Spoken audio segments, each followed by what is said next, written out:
Hello, everyone.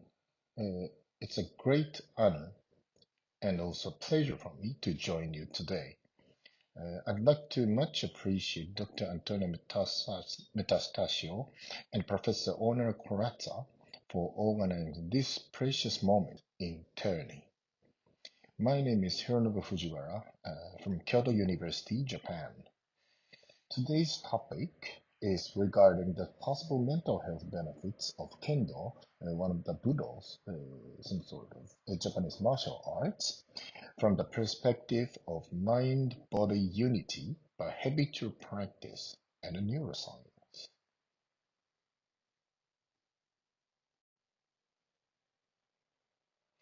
I'm a psychiatrist and a kendo player at the same time.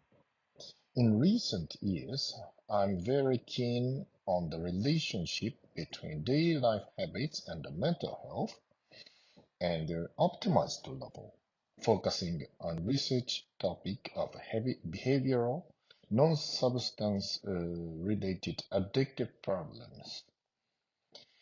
The figure indicates the concept of our project, that is, a spiral model in which our own personalized values influence on our daily habits, resulting in brain changes, and the value will consolidate more.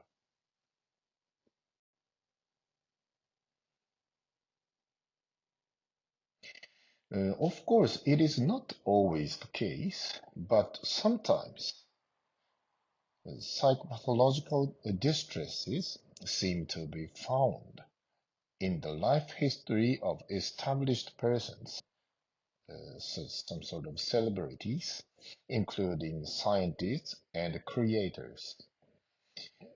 In pathography, for example, Robert Schumann and Vincent van Gogh are famous for their possible psychopathology, uh, neurosyphilis, and bipolar disorders, respectively. Regarding the autistic spectrum disorder and attention deficit and hyperactive disorder traits, so-called ASD and ADHD traits, for example, most of you may know Da Vinci, Einstein,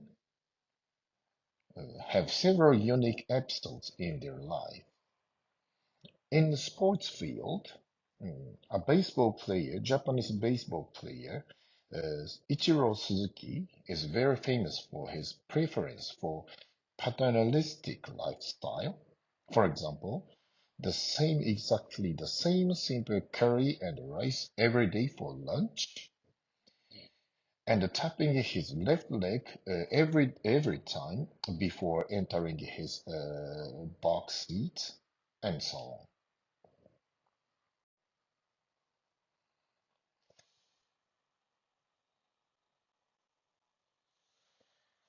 The common characteristics of these established persons, including athletes, uh, would be their perfectionism and overconcentration that are important features of ASD ADHD traits and explained as negative issues in medical context.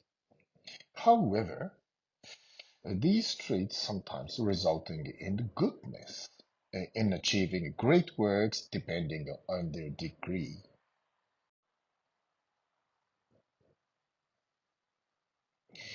In Kendo, the importance of keep practicing throughout your life is much emphasized and appreciated, since the aim of the Kendo itself includes fostering the mentality such as matured personality in addition to physical training.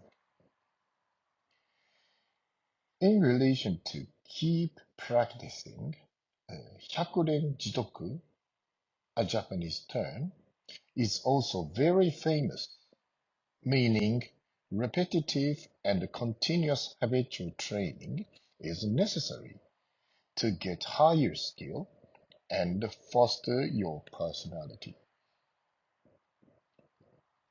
Repetitive, simple practice would be the background of the state of mental mind and body unity, resulting in becoming a mastery of the natural and automatic manner.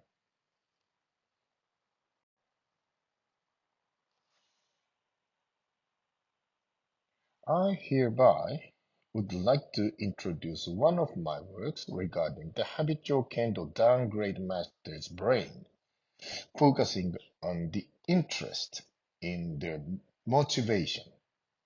It is closely overlapped with the reward and pleasure of human mind or brain as a representation of emotional perspective. Based on the concept of unmoved mind named Fudoshin, I hypothesized that Kendo players are good at changing their brain function from resting state to the state we have to do something with attention.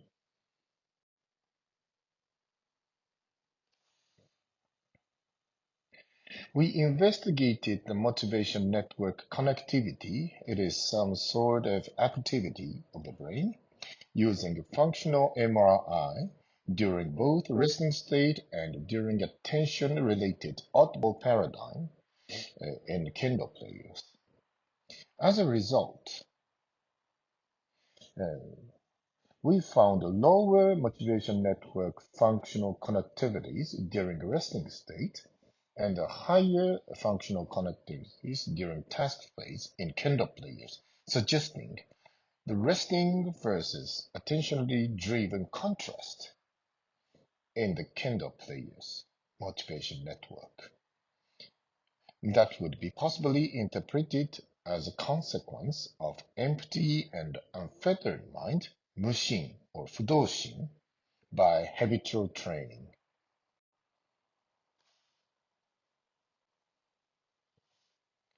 As well, I focused on the triple network model, which is deeply associated with our cognitive processing.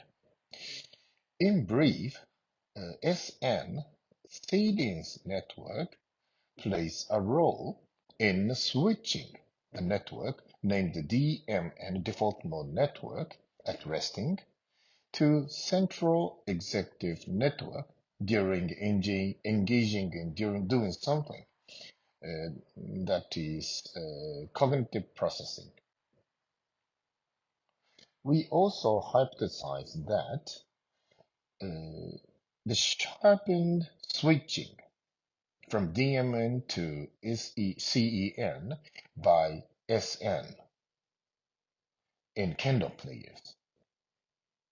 As a result, efficient brain function and better in switching cognition are demonstrated in Kendo players as well.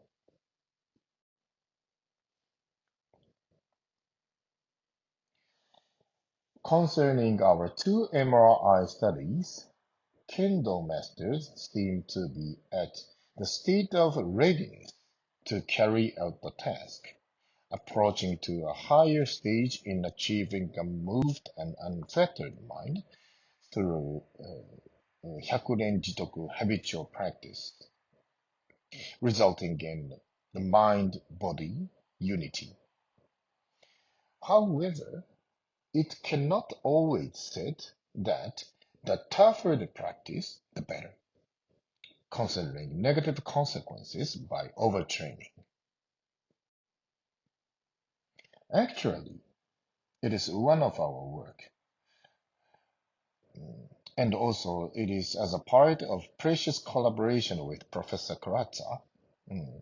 One of my colleagues, Dr. Mami Shibata, reported excessive physical exercise and related body image anxiety and the risk for supplement overuse, IPEDs, image performance enhancing drug overuse, in inter-sports disciplinal comparisons.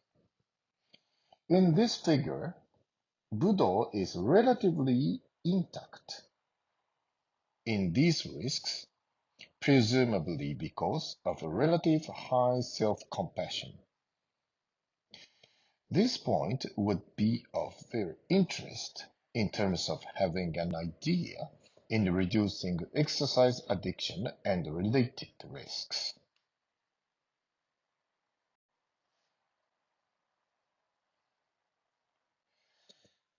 Considering the optimized level of training, it is intuitively explained the term intermediate level.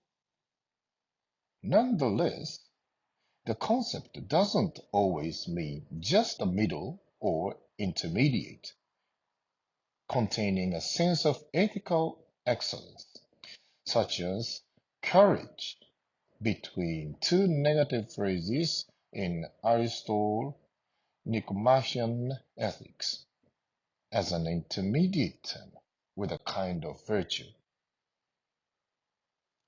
This concept might be good for coaching and mentoring the athletes, particularly with ASD, ADHD traits.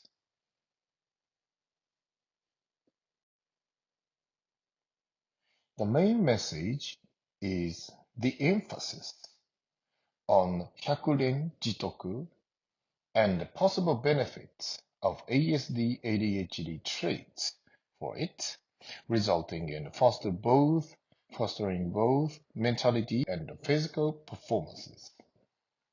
However, not everyone in the world becomes an martial arts artist or athlete.